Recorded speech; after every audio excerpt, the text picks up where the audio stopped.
আসসালামু আলাইকুম। আজকের রেসিপি হচ্ছে আমাদের সবজি খিচুড়ি আর হচ্ছে বেগুন ভাজা। তো প্রিপারেশন শুরু হয়ে গেছে। বেগুন ভাজানোর জন্য বেগুন মাখিয়ে রাখতেছি। আর এই যে সবজি কড়াইতে দিয়ে নাড়ানাড়ি চলতেছে। এটা কিন্তু আমার রুমমেট রান্না করতেছে, হ্যাঁ? এই হলুদ দিল। এবার হচ্ছে চাল ডাল আমরা ধুয়ে রেখেছি। তারপর এই তো সবজি একটু ভেজে তার মধ্যে চালটা দিয়ে দিছি। চালটা ভাজতেছে। আমার রুমমেট করতেছে। আমি মুখ দিয়ে বলতেছি খালি। এই যে সব নাড়ানাড়ি এই তো এবার একটু গরম পানি দিয়ে দিল। দিয়ে দেওয়ার পর আবার নেড়ে দিলাম একটু। আবার পরিমাণ মতো পানি দিয়ে এবার ঢেকে দিলাম। এই যে পলক উঠে গেছে। Yummy yummy. শেষের দিকে প্রায় রান্না।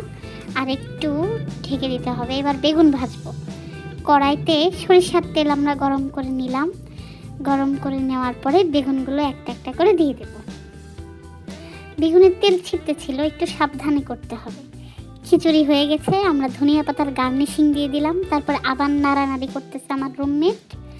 এবার হচ্ছে বেগুনগুলোকে আমরা উল্টে দেব। একটু ভুলের কারণে বেগুনের রংটা কালো হয়ে গেছে, তবে ইটস ওকে। খিচুড়ি আমাদের ঝাকাস। ওয়াও! মাশাআল্লাহ, অনেক মজা হয়েছিল খিচুড়ি, বেগুন ভাজা আর ডিম ভাজা।